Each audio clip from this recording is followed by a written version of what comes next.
नमस्कार दोस्तों, मैं शान गुप्ता आपका हार्दिक अभिनंदन करता हूँ अपने चैनल केजी मैथमेटिक्स में। तो बच्चों, पहले तो मैं आपके कुछ 2-3 प्रश्नों का उत्तर दे दूं, उसके बाद मैं आपका आज का लेक्चर शुरू करता हूं।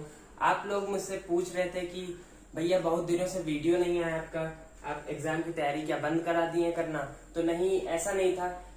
कई प्रॉब्लम्स आ रही थी मेरे सामने, क्योंकि एज अ स्टूडेंट मैं भी आपकी तरह स्टूडेंट ही हूँ। तो उसमें क्या था कि मुझे भी बहुत सारा पढ़ना पड़ता है अपना मतलब आगे के लिए, तो मैं भी पढ़ता हूँ आपकी तरह। तो इस समय क्या है कि हम लोग का सेमेस्टर जो है फिर से शुरू हो गए हैं, तो काफी ज्यादा प्रेशर आ रहा है हम लोग के ऊपर, पढ़ाई के ऊपर भी, और साथ ही साथ आपकी टेस्ट सीरीज भी बनानी थी मुझे। तो इसीलिए मैंने कई बार कहा भी आपसे कि टेस्ट सीरीज जो है मैं बनाने में व्यस्त हूँ, इसीलिए मैं आपके लेक्चर्स अपलोड नहीं कर पा रहा था। और टेस्ट सीरीज के लिए मैं बता दूं कि आपकी कोई सीरीज मतलब 7-8 टेस्ट की नहीं आएगी, इतना तो आप जानते ही हैं, क्योंकि ये फ्री टेस्ट होने वाले हैं सारे।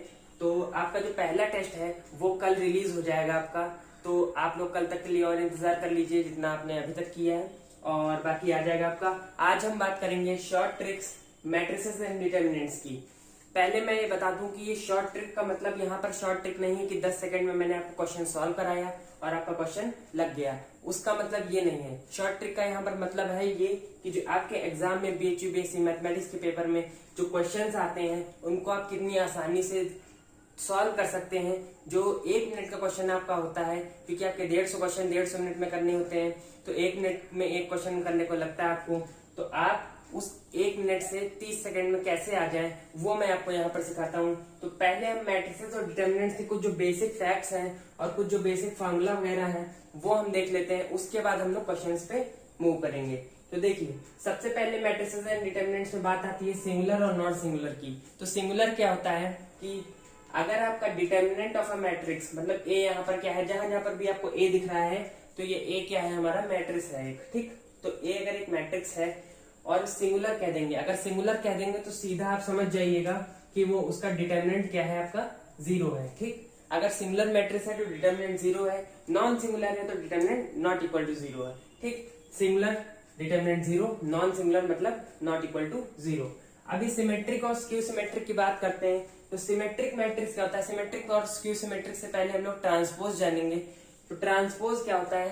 किसी भी मैट्रिक्स, मान लीजिए आपकी लिखा है ये, ठीक, ए बी सी और डी। अगर ये हमारी यहाँ पर मैट्रिक्स लिखी है इस तरीके से ए बी सी डी, और ये ए है हमारा, और इसका हम लोग ट्रांसपोज निकालेंगे तो किस तरीके से हो जाएगा? A transpose equal two rows और कॉलम्स को क्या कर देना, हमें इंटरचेंज कर देना है। ट्रांसपोज ऑफ मैट्रिक्स का मतलब यही होता है, मतलब जो रो है वो कॉलम बन जाएगी, जो कॉलम है वो रो बन जाएगा। तो सिंपली ये रो है तो ये कॉलम बन जाएगा, तो ए बी इधर आ जाएगा। ये सेकंड रो है तो सेकंड कॉलम बन जाएगा, तो सी डी इधर आ जाएगा। तो इस तरीके से हम लोग ट्रांसपोज निकालते हैं, ठीक। तो ये तो रही बात हमारी ट्रांसपोज की। ट्रांसपोज के बाद हम लोग सीखेंगे सिमेट्रिक और सिमेट्रिक क्या है। तो सिमेट्रिक क्या होता है कि अगर आपका ए ट्रांसपोज, अगर कोई मैट्रिक्स है आपकी ए और उसका अगर ट्रांसपोज लेते हैं आप और वो ए के बराबर ही आ जाता है, तो वो क्या हो जाता है, हमारा सिमेट्रिक हो जाता है। इसी तरीके से अगर आप स्क्यू सिमेट्रिक की बात करें, तो अगर आप कोई मैट्रिक्स लेते हैं ए और उसका ट्रांसपोज निकालते हैं और वो माइनस ऑफ ए के बराबर हो जाता है, तो वो क्या हो जाता है, स्क्यू सिमेट्रिक। अच्छा, स्क्यू सिमेट्रिक में एक प्रॉपर्टी होती है कि जो इसके डायगोनल एलिमेंट्स होते हैं, जैसे ये अगर एक मैट्रिक्स है तो इसके डायगोनल एलिमेंट जो होंगे स्क्यू सिमेट्रिक के, वो सारे क्या होंगे, 0 होंगे, ठीक।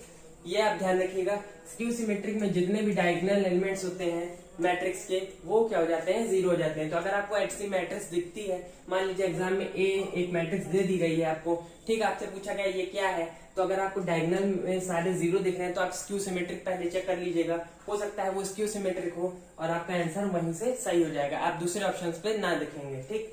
अब बात आती है एडजॉइंट ऑफ ए। तो adjoint of A matrix A क्या होता है, ट्रांसपोज ऑफ कोफैक्टर्स।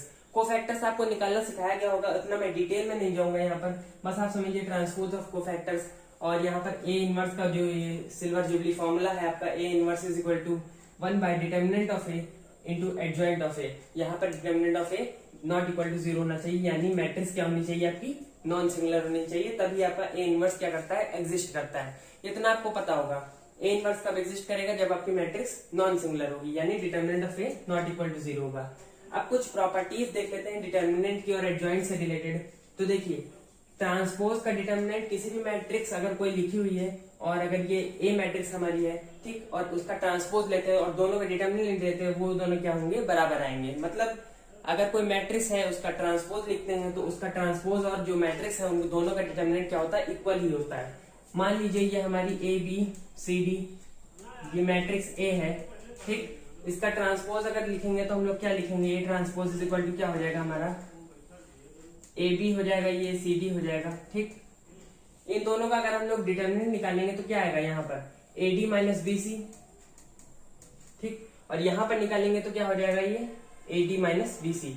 तो देखेंगे आपकी ए ट्रांसपोज इक्वल टू, मतलब जो डिटर्मिनेंट है ए ट्रांसपोज और ए का, वो दोनों क्या होता है, बराबर होता है। तो इतना आप लोग इस प्रॉपर्टी में जानिए। अगली प्रॉपर्टी क्या कहती है कि अगर दो मैट्रिसेस का प्रोडक्ट लिया गया, उसका अगर हम लोग डिटर्मिनेंट ले रहे हैं तो वो इंडिविजुअल मैट्रिसेस के डिटर्मिनेंट के प्रोडक्ट के बराबर होगा। मतलब मान लीजिए ये मैट्रिक्स ए और बी है दोनों, ठीक, इनका प्रोडक्ट लिया, इसका डिटर्मिनेंट, तो ये ए मैट्रिक्स डॉट बी मैट्रिक्स, ठीक, सिंपल सी मतलब आपकी प्रॉपर्टी है। ये प्रॉपर्टी काफी दोनों इंपॉर्टेंट है, इसको आप लोग याद कर बिल्कुल रट के जाइएगा, क्योंकि एग्जाम में हो सकता है इस पर एक क्वेश्चन बन जाए और अगर आपको ये फॉर्मूला नहीं आता होगा तो आप वहां पर एग्जाम में नहीं कर पाएंगे। ए इंटू एडजॉइंट ऑफ ए, आपका एडजॉइंट ऑफ ए इंटू ए के बराबर होता है और इसका इक्वल टू किसके होता है, ये determinant of A dot I N के बराबर, ठीक, determinant of A dot I N के बराबर। ए इंटू एडजॉइंट ए क्या होता है, determinant of A dot I N, ठीक। डिटर्मिनेंट ऑफ ए क्या है, एक स्केलर क्वांटिटी है और आई एन क्या है, आपका आइडेंटिटी मैट्रिक्स है, ठीक। तो ये आपका ये फॉर्मूला होता है। दूसरा होता है अगर आप एडजॉइंट ऑफ ए का क्या कर लें, डिटर्मिनेंट ले लें। अगर आप एडजॉइंट ऑफ ए का डिटर्मिनेंट लेंगे तो वो क्या आएगा, डिटर्मिनेंट की पावर n माइनस वन। ये ध्यान रखिएगा, यहाँ पर n क्या है, यहाँ पर a का क्या है, ऑर्डर है, n क्रॉस n, ठीक, n क्रॉस n क्या है, a का ऑर्डर है। अगर a मैट्रिक्स है n क्रॉस n की, ठीक, उसका एडजॉइंट का डिटर्मिनेंट लेते हैं तो ये क्या आ जाएगा हमारा, डिटर्मिनेंट ऑफ a की पावर n माइनस वन। यहाँ पर डिटर्मिनेंट ऑफ a 0 नहीं होना चाहिए, ठीक। अब बात करते हैं हम लोग डायगोनल और स्केलर मैट्रिक्स की, ठीक। तो डायगोनल मैट्रिक्स आप लोग जानते होंगे क्या होता है। डायगोनल मैट्रिक्स उस मैट्रिक्स को कहते हैं जिस मैट्रिक्स का केवल डायगोनल एलिमेंट्स होते हैं, बाकी सारे जीरो होते हैं। यानी अगर हम लोग दूसरे तरीके से कहें तो diagonal matrix is a matrix in which all the non diagonal elements are zero, ठीक। नॉन डायगोनल मतलब ये जो होगा आपका, मतलब इस तरीके से ये सारे तो होंगे पर बाकी वाले नहीं होंगे, ठीक, उसको क्या कहेंगे, डायगोनल मैट्रिक्स कहेंगे। अच्छा, अब स्केलर मैट्रिक्स क्या होती है, मान लीजिए ये आपकी डायगोनल मैट्रिक्स है ए बी सी, ठीक, इस तरीके से, बाकी सारे मान लीजिए जीरो है आपके, ठीक। अब स्केलर मैट्रिक्स क्या होती है, स्केलर मैट्रिक्स होती है एक टाइप की डायगोनल मैट्रिक्स। एक डायगोनल मैट्रिक्स का टाइप होता है जिसमें क्या होता है, सारे डायगोनल एलिमेंट्स इक्वल होते हैं, मतलब बी और सी की जगह ए, ठीक, बाकी सारे यहाँ पर ए 3 क्रॉस 3 की मैट्रिक्स है आपकी, ठीक है, तो बाकी सारे एलिमेंट्स क्या हो जाएंगे, जीरो हो जाएंगे। तो diagonal scalar matrix is a type of diagonal matrix in which all the diagonal elements are equal. तो आपको ये चीज ध्यान रखनी है, ठीक है।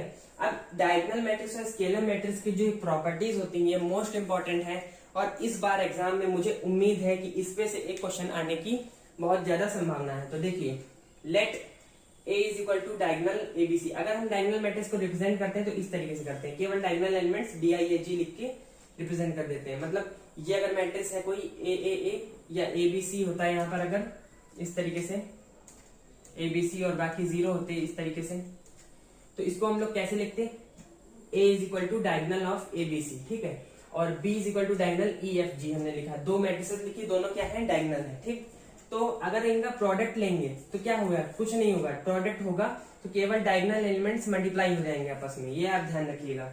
अगर AB है, A डायगोनल मैट्रिक्स है जिसमें ABC है यहाँ पर, और B डायगोनल मैट्रिक्स है जिसमें यहाँ पर EFG है, ठीक।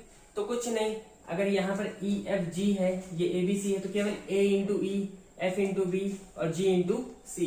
तो इस तरीके से क्या होगा, इसका प्रोडक्ट डिफाइंड होगा, ठीक।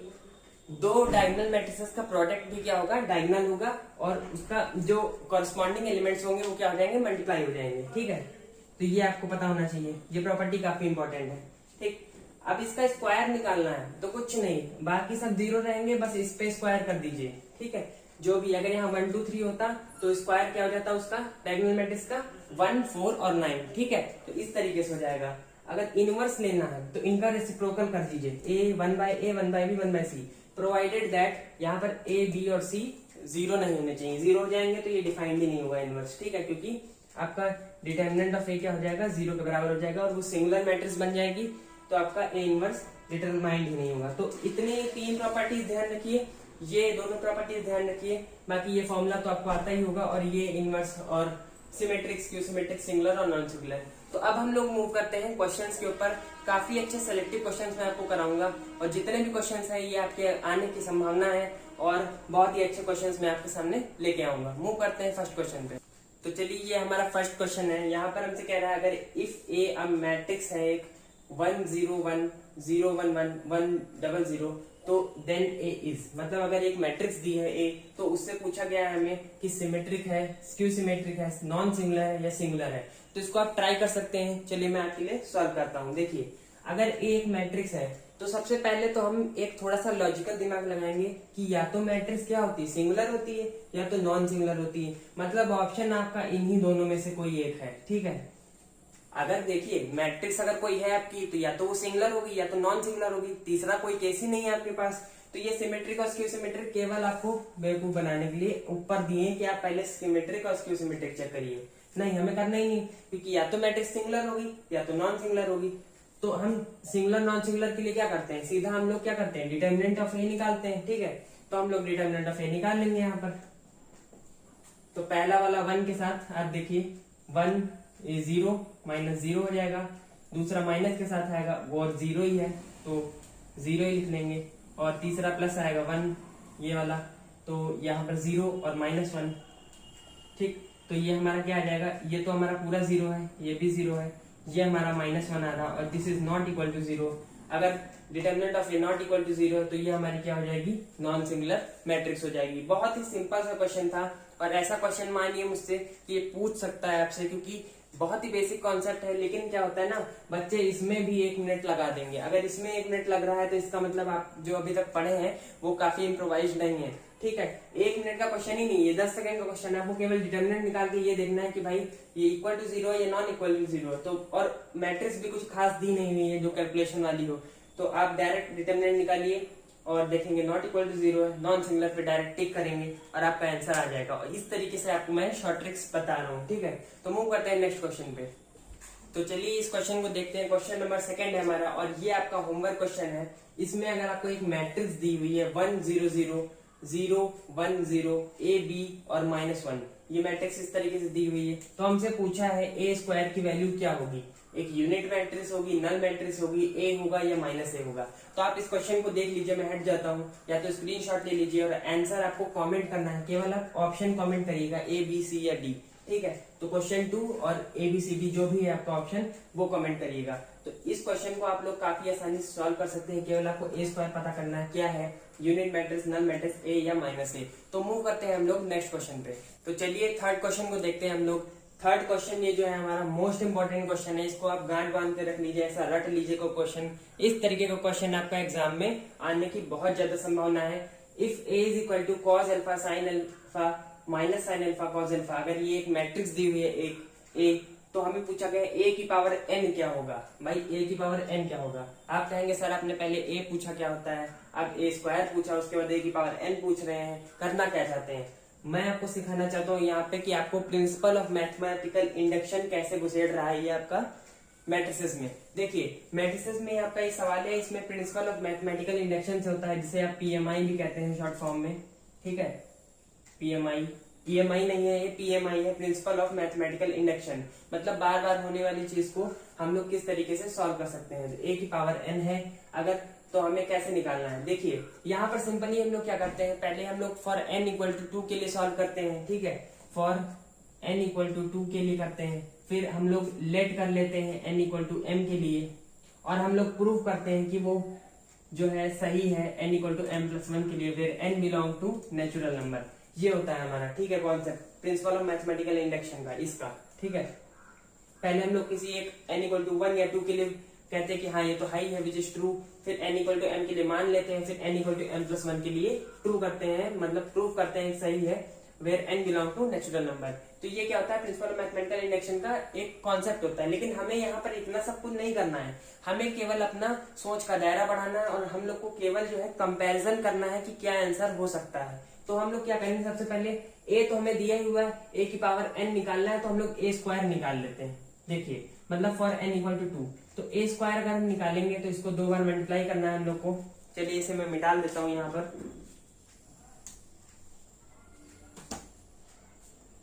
ये इस तरीके से, तो यहाँ पर क्या हो जाएगा, कॉस अल्फा, ये साइन अल्फा हो जाएगा आपका, ये माइनस साइन अल्फा हो जाएगा, ये कॉस अल्फा हो जाएगा, यहाँ पर ये cos alpha, sine alpha, minus sine alpha और कॉस अल्फा। ठीक, ये ए स्क्वायर निकालना है, इसको तुरंत हम लोग मल्टीप्लाई कर लेंगे, तो हमारा ए स्क्वायर क्या आ जाएगा यहाँ पर, कॉस स्क्वायर अल्फा, और ये क्या हो जाएगा, माइनस साइन स्क्वायर अल्फा। ठीक, अब यहाँ पर क्या हो जाएगा, सेकेंड टर्म तो कॉस अल्फा साइन अल्फा, और ये यहाँ पर साइन अल्फा कॉस अल्फा, तो 2 साइन अल्फा कॉस अल्फा हो जाएगा यहाँ पर। ठीक, अब यहाँ पर देखेंगे तो माइनस साइन अल्फा और ये कॉस अल्फा, और ये cos alpha minus sine alpha है, तो -2 साइन अल्फा कॉस अल्फा हो जाएगा यहाँ पर। ठीक है, इस तरीके से। अब लास्ट वाला टर्म कैसे आएगा, माइनस साइन स्क्वायर अल्फा, और यहाँ पर आपका ये देखिए माइनस साइन स्क्वायर अल्फा और ये प्लस कॉस स्क्वायर अल्फा है, तो cos square alpha minus sine square alpha आ जाएगा इस तरीके से, बिल्कुल। ठीक, तो ये आपका आ गया। अब cos square alpha minus sine square alpha आपने ट्रिग्नोमेट्री में पढ़ा होगा, क्या होता है आपका, कॉस ऑफ 2 अल्फा होता है। ये क्या होता है आपका, साइन 2 अल्फा होता है। ठीक, माइनस साइन 2 अल्फा हो गया, यहाँ पर भी उसी तरीके से cos 2 अल्फा हो गया। ठीक, ये हमारी मैट्रिक्स आई। ये क्या आ रहा है हमारा, ए स्क्वायर आ रहा है, देखिए ए स्क्वायर। ठीक, अगर आपके 3-4 टर्म वेरिंग कर रहे हो, मान लीजिए यहाँ पर 3 अल्फा आता है या 4 अल्फा आता है, तब आपको जो है ए क्यूब A4 निकालने की जरूरत पड़ती। यहाँ पर लेकिन क्या है, बिल्कुल सिमेट्रिक सिंपल टाइप की एक को आपको दी हुई है ए की पावर n। ठीक है, और इससे ज्यादा आपको आपके क्वेश्चन में आएगा भी नहीं। ठीक है, तो देखिए कॉस अल्फा, जब देखिए यहाँ पर जब ए की पावर n पूछा गया है, तो जब ए की पावर क्या थी, जब 1 थी, तो cos 1 alpha, cos 1 alpha, sine 1 alpha, sine 1 alpha, minus sine 1 alpha, cos 1 alpha. अब जब पावर 2 हो रही है यहाँ पर, ठीक, पावर 2 हो रही है, तो यहाँ पर 2 आ जा रहा है। जब पावर 1 थी तो यहाँ पर 1 था। ठीक है, जब पावर 2 है तो यहाँ पर 2 है, और बाकी सब जगह भी 2 है, जहां जहां 1 था वहां वहां क्या है, 2 है। तो अगर हम लोग ए क्यूब करेंगे तो जहां पर ये 2 है यहाँ पर 3 हो जाएगा हर जगह। ठीक है, ए 4 करेंगे तो यहाँ पर 4 हो जाएगा। तो ए की पावर n करेंगे तो क्या हो जाएगा, यहाँ पर ए की पावर n करेंगे तो क्या हो जाना चाहिए, cos n alpha, sine n alpha, sine यहाँ पर भी n अल्फा और यहाँ पर भी n अल्फा। और ये हमारा क्या है, स्क्वायर में नहीं था, यहाँ पर cos 2 अल्फा था, साइन n अल्फा, साइन की पावर नहीं थी, cos की पावर नहीं थी, साइन n अल्फा। तो ये आंसर क्या हो जाना चाहिए आपका, बी वाला। ठीक, तो इस तरीके से हम लोग प्रिडिक्ट करेंगे कैसा आंसर होना चाहिए। प्रिंसिपल और मैथमेटिकल इंडक्शन आप लगा सकते हैं एक बार चेक करने के लिए कि हाँ हम लोग सही कर रहे हैं कि नहीं कर रहे हैं। ठीक है, एक बार आप लोग कर लीजिए। इसके बाद आपको क्या करना होता है, n इक्वल टू m के लिए मानना होता है, और n इक्वल टू m+1 के लिए प्रूव करना होता है। ये चीज कोई दिक्कत नहीं थी। a की पावर m+1 के लिए जब प्रूव करते हैं तो इसको हम लोग क्या लिख सकते हैं, a की पावर m.a, इसको हम लोग फर्दर मल्टीप्लाई करते तो हमारा m+1 के लिए आ जाता, तो cos m+1 alpha, sin m+1 उसी तरीके से। तो ये क्वेश्चन हमारा बहुत इंपॉर्टेंट है। यहाँ पर हम लोग को केवल क्या करना है, कंपेयर करना है। जब a की पावर 1 थी तब क्या था, a की पावर 2 है तब क्या है। ठीक है, और इससे ज्यादा आपका आएगा नहीं कि a क्यूब निकालवा दे आपसे। तो 1 मिनट का क्वेश्चन होता है, 30 सेकंड में आपका ये क्वेश्चन हो जाएगा आपका। तो ये बी ऑप्शन आपका सही है, और इस तरीके का क्वेश्चन इस बार आने की बहुत ज्यादा संभावना है। मूव करते हैं नेक्स्ट क्वेश्चन पे। तो चलिए नेक्स्ट क्वेश्चन है आपका 4th क्वेश्चन। यहाँ पर हमें 2 मैट्रिसेस का प्रोडक्ट दिया हुआ है किसी के बराबर, और कुछ कंडीशन दी हुई है, और हमें इस डबलेट की वैल्यू निकालनी है। यहाँ पर क्या बोला है, अगर ये m n ये एक रो वेक्टर है, मतलब रो मैट्रिक्स है m, n, और ये कॉलम मैट्रिक्स है m/n, इसका मल्टीप्लीकेशन किया है तो हमें 25 मिल रहा है यहाँ पर। ठीक है, ये मैट्रिक्स है 1x1 ऑर्डर की। ठीक है, और m is less than n दिया है, देन m, n की डबलेट की वैल्यू पूछी गई। यहाँ पर हमें ये क्वेश्चन आपको करना है, मैं तो कराऊंगा ही, आप भी इस क्वेश्चन को एक बार कर लीजिए। तो चलिए मैं आपको इसके लिए सॉल्व करता हूँ। देखिए ये क्या है, हमारा 1x2 की मैट्रिक्स है, और ये हमारी 2x1 की है। तो जाहिर सी बात है प्रोडक्ट डिफाइंड है हमारा, क्योंकि ये 2 सेम है, तो 1x1 का ही आएगा। तो ये 25 आ रहा है, तो और 1x1 का है, तो ठीक है। इसको हम लोग मल्टीप्लाई करते हैं, तो इसको इससे करेंगे प्लस n स्क्वायर। देखिए n square plus n square is equal to 25। यही तो आएगा आपका, क्योंकि इक्वल है तो कॉरस्पॉन्डिंग एलिमेंट्स बराबर हो जाएंगे, क्योंकि ये ऐसे आएगा आपका इस तरीके से, तो ये बराबर हो जाएंगे। m square plus n square is equal to 25। अब बात आती है आपकी, क्या दिया है आपको, m is less than n, m जो है लेस देन n है, तो उससे हम लोग m और n की वैल्यू तो नहीं निकाल पाएंगे यहाँ से, तो हम कहाँ से निकालें, हम ऑप्शन से देखेंगे क्या हमारे ऑप्शन सेटिस्फाई कर रहे हैं इसको। तो 2 3, तो 2 का स्क्वायर क्या होता है, 2 स्क्वायर प्लस 3 स्क्वायर क्या हो जाएगा आपका 4 प्लस 9, और ये 25 के बराबर नहीं होगा, ठीक। तो ये हमारा ऑप्शन नहीं है, इसको काट दीजिए। 4 और 3, तो 4 स्क्वायर प्लस 3 स्क्वायर क्या होता है आपका 25 के बराबर होता है, ठीक है। तो हमारा यही ऑप्शन होना चाहिए, लेकिन यहाँ पर गलती हो जाएगी, अगर आपसे आगे इसको टिक कराएंगे तो गलत हो जाएगा आपका, क्योंकि m is less than n बोला है, मतलब जो हमारा n है वो लेस देन n है, तो यानी 3 4 ये जो हमारा ऑप्शन दिया है ये सही होगा, क्योंकि 3 स्क्वायर प्लस 4 स्क्वायर भी आपका 25 ही होगा, लेकिन यहाँ पर m क्या है, लेस देन n है, 3 इज लेस देन n, ठीक। तो ये वाला ऑप्शन आपका सही हो जाएगा। इस तरीके से इस क्वेश्चन को देखना था, लेकिन अगर आप यहाँ पर सॉल्व करते करते यहाँ कंडीशन भूल जाते, ये वाली नहीं ध्यान देते, m is less than n, तो आपका क्या होता, ये ऑप्शन आप टिक कराते और ये गलत हो जाता। तो ऐसी छोटी छोटी चीजें आपको ध्यान रखनी एग्जाम में, यही आपके नंबर जो है वो मतलब इंडेक्स को आपको बढ़ाती है, और साथ में रैंक भी आपकी इन्हीं चीजों की वजह से आपकी रैंक बढ़ती है। तो मूव करते हैं नेक्स्ट क्वेश्चन पे। तो चलिए इस 5th क्वेश्चन को देखते हैं हम लोग। 5th क्वेश्चन में हमसे क्या कह रहा है, अगर ए मैट्रिक्स हमारी 1/3 2 0 2x - 3 है, और बी मैट्रिक्स इसी तरीके से दी हुई है हमें 3 6 0 और -1 यहाँ पर, और ए और बी मतलब दे दिया गया है, और बोला गया हमसे कि ए बी का जो प्रोडक्ट है वो आइडेंटिटी मैट्रिक्स के बराबर है, तो हमें एक्स की वैल्यू निकालनी है। अब देखिए, जो यहाँ पर बुद्धिमान बच्चे होंगे वो क्या करेंगे, सबसे पहले ए को बी से मल्टीप्लाई कर देंगे, और जो अल्ट्रा लीजेंड होंगे वो लोग क्या करेंगे यहाँ पर कि ए बी, चूंकि आइडेंटिटी मैट्रिक्स दिया हुआ है यहाँ पर, ए बी आइडेंटिटी मैट्रिक्स आपको दिया है, इसका मतलब क्या है, बी क्या है, ए का इनवर्स है, या हम लोग कहेंगे ए क्या है, बी का इनवर्स है। तो ये आप लोग समझिए, यहाँ पर यही कहना चाहता है कि आप जल्दी से क्वेश्चन सॉल्व करना चाहते हैं या आपको 1 मिनट पूरा लगाना है, ठीक। तो A B is equal to identity matrix दिया है, यानी क्या हो जाएगा आपका, ए क्या हो जाएगा, बी इनवर्स के बराबर हो जाएगा। अब मैंने यहाँ पर b is equal to A inverse क्यों नहीं लिखा, वो आप इसलिए नहीं लिखा क्योंकि यहाँ पर b इनवर्स जो है आसानी से निकलेगा, और a इनवर्स थोड़ा सा आपको यहाँ पर जो डिटर्मिनेंट ऑफ a निकालेंगे तो यहाँ पर मल्टीप्लाई ज्यादा करना पड़ेगा। तो आप लोग b इनवर्स, तो देखिए a equal to b inverse हो गया हमारा, ठीक है। दोनों तरफ पोस्ट मल्टीप्लीकेशन करिए, a b इनवर्स is equal to i into b inverse, तो क्या हो जाएगा, ये आइडेंटिटी बन जाएगा हमारा, और यहाँ पर ये आइडेंटिटी इंटू बी इनवर्स, तो ये a into A is equal to B inverse आ जाएगा, ठीक। अब हमें बी इनवर्स निकालना है। अब 2 क्रॉस 2 ऑर्डर की मैट्रिक्स का इनवर्स बहुत ही आसानी से निकलता है। देखिए, अगर b इज इक्वल टू हमें दिया है 3 -1 6 और 0, ये ठीक, हमें ये दिया है, भी कुछ नहीं करना है, ये जो डायगोनल एलिमेंट्स है इनको चेंज कर दीजिए और इसके साइन चेंज कर दीजिए। बी इनवर्स क्या हो जाएगा, देखिए डायगोनल एलिमेंट्स बदल दीजिए, -1 और 3, इसको पोजीशन चेंज कर दिए, ये यहाँ पर ले आइए, ये यहाँ पर ले आइए, ठीक है। तो 3 यहाँ पर आ गया, -1 यहाँ पर आ गया, इनके साइन चेंज कर दीजिए, 0 का साइन तो चेंज नहीं होगा, -6 यहाँ पर हो जाएगा। तो क्या हमारा बी इनवर्स आ गया, नहीं। यहाँ पर बच्चे गलती करते हैं, बी इनवर्स नहीं है ये, यहाँ पर हमें साथ में 1 बाय डिटर्मिनेंट ऑफ बी भी डिवाइड करना पड़ता है, तब ये बी इनवर्स बनता है। तो डिटर्मिनेंट ऑफ बी क्या है, यहाँ पर -3 है, तो यहाँ पर -3 हम लोग डिवाइड कर देंगे, ठीक। तो ये हमारा फाइनली क्या बन जाएगा, 1/3, और यहाँ पर क्या हो जाएगा, ये हमारा 2 हो जाएगा, यहाँ 0 ही रहेगा, और यहाँ पर -1 आ जाएगा। तो देखिए यहाँ पर आपका 1/3 2 और 0 यहाँ पर एग्जैक्टली मैच कर रहे हैं, तो 2x - 3 क्या हो जाना चाहिए, -1 के बराबर हो जाना चाहिए। 2x - 3 -1 के बराबर होगा, तो 3 इधर जाएगा, तो ये x इक्वल टू क्या हो जाएगा, 3 इधर, 3 - 1 क्या हो जाएगा 2, और डिवाइड बाय 2 क्या हो जाएगा 1, तो x की वैल्यू क्या आएगी 1।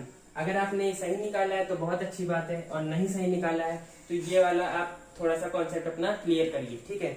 अगर दो मैट्रिसेस का प्रोडक्ट जो है वो आइडेंटिटी आता है, इसका मतलब दोनों आप एक दूसरे की क्या है, इनवर्स है, ये चीज आपको पता होनी चाहिए। और यहाँ पर अगर आपको ये पता होता तो ये क्वेश्चन आपका 30 सेकंड में होता है, नहीं पता होता तो मल्टीप्लाई करते थोड़ा टाइम लगता, 1 मिनट में क्वेश्चन का आंसर आता। कोई बड़ी बात नहीं है, लेकिन ये है कि 30 सेकंड में होता, तो आप बाद में यही जो 30 सेकंड है बचकर आप टाइम बचाएंगे, और आखिरी में क्या होगा, यही आपको फायदा देगा, ठीक। तो चलिए मूव करते हैं नेक्स्ट क्वेश्चन।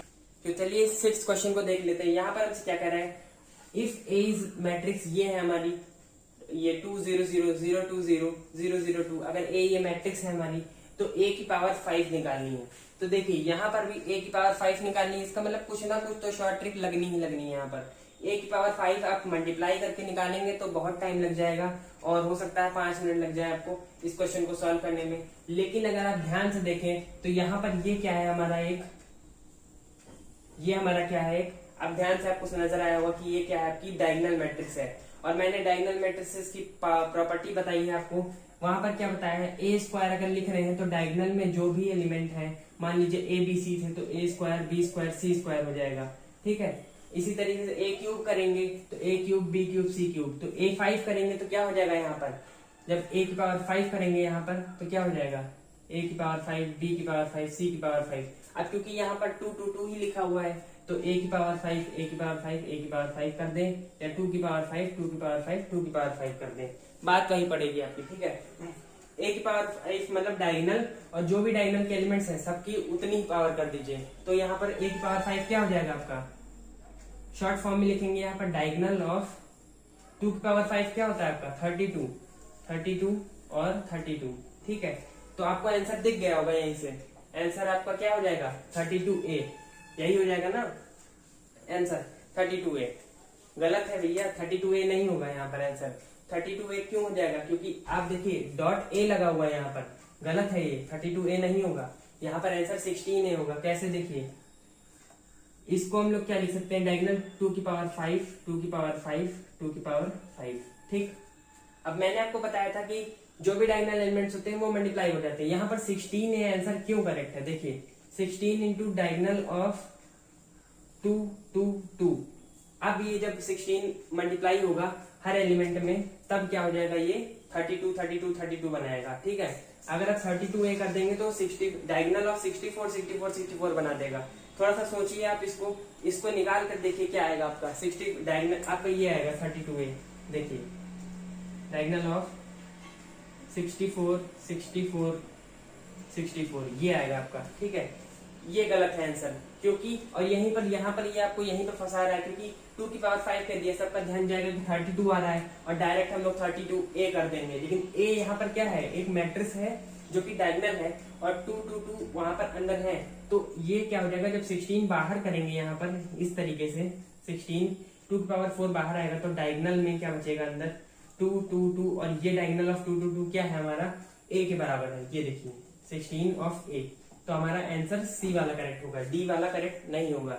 इसको आप लोग ध्यान रखिएगा, डायगोनल में मल्टीप्लाई और डिवाइड जो भी देखिए शॉर्ट ट्रिक तो है एक, ठीक, लेकिन अगर आप उसको अप्लाई नहीं ढंग से कर पा रहे हैं तो इसमें क्या हो जाएगा कि आपकी गलती है, ठीक है। आपकी कैलकुलेशन या फोकस जो है वो आपका पक्का नहीं है। तो इसको देखिएगा 16A आपका हो जाएगा आंसर। मूव करते हैं हम लोग नेक्स्ट क्वेश्चन पे। चलिए 7 क्वेश्चन को देख लेते हैं। यहाँ पर 7 क्वेश्चन में हमसे कह रहा है if A is equal to diagonal of 2 1 3, मतलब A एक डायगोनल मैट्रिक्स है और क्या है यहाँ पर 2 1 3 है, और B क्या है, B भी एक डायगोनल मैट्रिक्स है -1 3 2, ठीक है। तो A स्क्वायर B की वैल्यू में निकालनी है। पहली बात तो DIAG देके घबरा मत जाइएगा, कोई नई चीज नहीं है। अगर हम डायगोनल ये A मैट्रिक्स लिखेंगे तो किस तरीके से होगी आपकी, यहाँ पर 2 1 3 बाकी सारे 0, ठीक है, इस तरीके से। तो 2 1 3 बाकी सारे 0, तो ये डायगोनल है। B इसी तरीके से हो जाएगी, यहाँ पर -1 3 और 2 हो जाएगा। A स्क्वायर B की वैल्यू निकालनी है। प्रॉपर्टीज ऑफ डायगोनल मैंने आपको शुरुआत में पढ़ाई, अगर आपने स्किप करके वीडियो आगे देखा है क्वेश्चंस को तो वापस जाइए वहां पर और इनको डायगोनल की प्रॉपर्टीज चेक करिए, लास्ट में मैंने पढ़ाई वहां पर। तो डायगोनल की प्रॉपर्टीज में क्या बताया है कि अगर आपका यहाँ पर A B और C है और इधर E F G है, ठीक है, ये दोनों डायगोनल मैट्रिसेस है, ठीक है, देखिए इस तरीके से, बाकी सारे एलिमेंट 0 है। मल्टीप्लाई करेंगे कुछ नहीं, ए ई हो जाएगा यहाँ पर, एफ हो जाएगा यहाँ पर, सी जी हो जाएगा, इस तरीके से, ठीक है। डायगोनल ये भी एक मैट्रिक्स बन जाएगी इस तरीके से। कोई दिक्कत है इसमें? इसमें कोई दिक्कत नहीं है। जो भी डायगोनल एलिमेंट्स है बस उन्हीं पे काम करना है। डायगोनल एलिमेंट्स बाकी सारे एलिमेंट्स से हमें कोई मतलब नहीं, ठीक है। तो ये हमारी डायगोनल मैट्रिक्स हो गई, इसको मल्टीप्लाई करना है।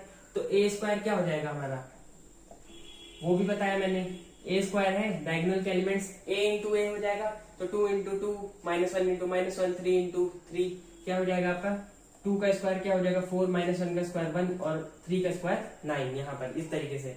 अब बी क्या हो जाएगा आपका, बी तो आपको दिया ही हुआ है, ए स्क्वायर बी हम लोग डायरेक्ट निकाल लेते हैं यहाँ से। तो ए स्क्वायर बी क्या हो जाएगा, ए स्क्वायर ये आया आपका, बी है, तो करस्पॉन्डिंग एलिमेंट्स मल्टीप्लाई कर दीजिए, कुछ नहीं आपका डायगोनल ऑफ 4 इंटू -1 -4 हो जाएगा, 1 इंटू 3 क्या हो जाएगा, 3 हो जाएगा आपका, 9 इंटू 2 क्या हो जाएगा, 18 हो जाएगा।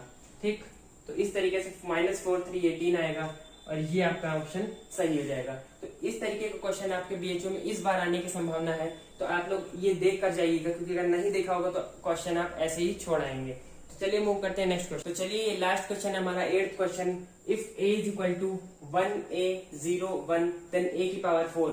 सारे आपके क्वेश्चन जो मैट्रिक्स पे बनते हैं लगभग वो इसी तरीके के बनते हैं, आपकी पावर पूछ ली जाती है किसी मैट्रिक्स की या डायगोनल एलिमेंट्स पे। अभी तक तो नहीं आया, लेकिन इस बार मुझे लगता है डायगोनल एलिमेंट्स पे क्वेश्चन आएगा, स्केलर मैट्रिक्स या डायगोनल मैट्रिक्स पे।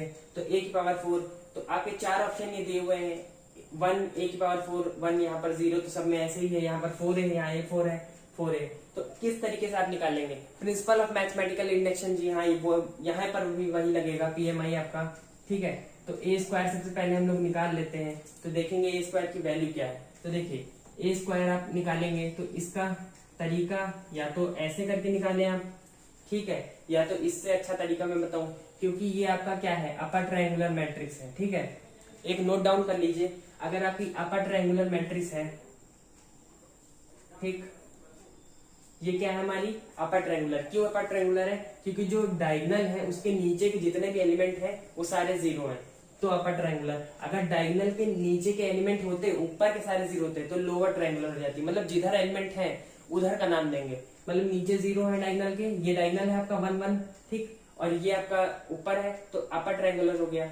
यहाँ 0 है, क्योंकि अगर यहाँ 0 होता, यहाँ a लिखा होता, तो ये क्या हो जाता, लोअर ट्रायंगुलर हो जाता। ठीक, तो ये अपर ट्रायंगुलर मैट्रिक्स है। अपर ट्रायंगुलर मैट्रिक्स में भी डायगोनल वाला फॉलो होता है, डायगोनल एलिमेंट जो होंगे हूबहू मल्टीप्लाई हो जाएंगे। ठीक है, और जो ये वाला है इसको हम लोग को निकालना पड़ता है केवल। तो ठीक है, हम लोग लिख लेते हैं, कोई दिक्कत नहीं है। तो देखिए अगर आपको यहाँ का निकालना है, देखिए अपर ट्रायंगुलर मैट्रिक्स में क्या होता है, अगर दो अपर ट्रायंगुलर मैट्रिक्स को मल्टीप्लाई करते हो तो एक अपर ट्रायंगुलर मैट्रिक्स ही आती है। मतलब हमें इतना तो पता चल गया कि ये नीचे वाला एलिमेंट क्या हो जाएगा, 0 हो जाएगा, ये 0 ही रहेगा। ठीक, और मैंने बताया कि डायगोनल एलिमेंट्स हूबहू मल्टीप्लाई हो जाते हैं, तो 1 इंटू 1 यहाँ पर 1 हो जाएगा, और 1 इंटू 1 यहाँ पर भी क्या हो जाएगा, 1 हो जाएगा।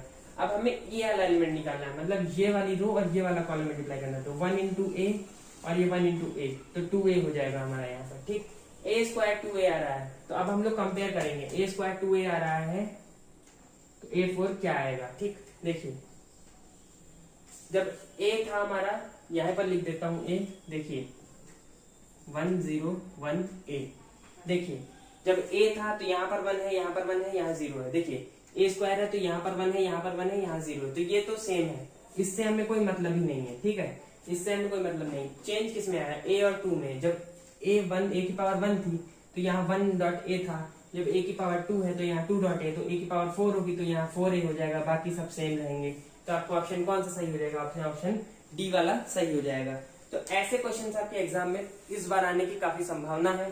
इन क्वेश्चंस को आप एक बार करके जरूर जाइएगा, और अगर आपने प्रीवियस वीडियोस नहीं देखी हैं तो डिस्क्रिप्शन में आपको लिंक मिल जाएगा मॉक टेस्ट का, मॉक ये जो आपके सीरीज है इसके क्वेश्चन की, जो आपकी शॉर्ट ट्रिक्स की, वो मिल जाएगी। मॉक टेस्ट घूम रहा है दिमाग में, क्योंकि आप लोग इतने सारे मैसेजेस भेज रहे हैं। ठीक है, तो ये क्वेश्चन बहुत ही इंपॉर्टेंट है, जो भी 10 लेक्चर्स पहले दे चुका हूँ उनको आप लोग देख लीजिए। टेलीग्राम पे मैं डीपीपीज अपलोड करता रहता हूँ, कम से कम मैंने मुझे लगता है 70 से 80 डीपीपीज अपलोड कर दी हैं अब तक। वो जाकर आप लोग, अब तो उतना टाइम नहीं है, लेकिन जो इंपॉर्टेंट कॉन्सेप्ट है उनकी तो डीपीपीज अभी भी आप जाकर सॉल्व कर सकते हैं। कल आपका टेस्ट जो है पहला वाला वो आ जाएगा, निश्चिंत रहिए उसके लिए, टेस्ट के लिए मत घबराइए, वो आते रहेंगे आपके लिए। देखिए गूगल फॉर्म्स में मैंने बनाया है, उतना अच्छा क्वालिटी आपको नहीं मिल पाएगा गूगल फॉर्म्स पे मैंने, लेकिन एक नई साइट ढूंढ ली है जहां पर आपके टेस्ट बहुत ही अच्छे से होंगे, और उस पे मैं आपको अगला जो तीसरा वाला टेस्ट होगा वो दूंगा। तो दूसरा वाला टेस्ट आप तब तक गूगल फॉर्म पे करिए। इसको आप लोगों ने अच्छे से पढ़ा होगा, I hope. Thanks for watching me.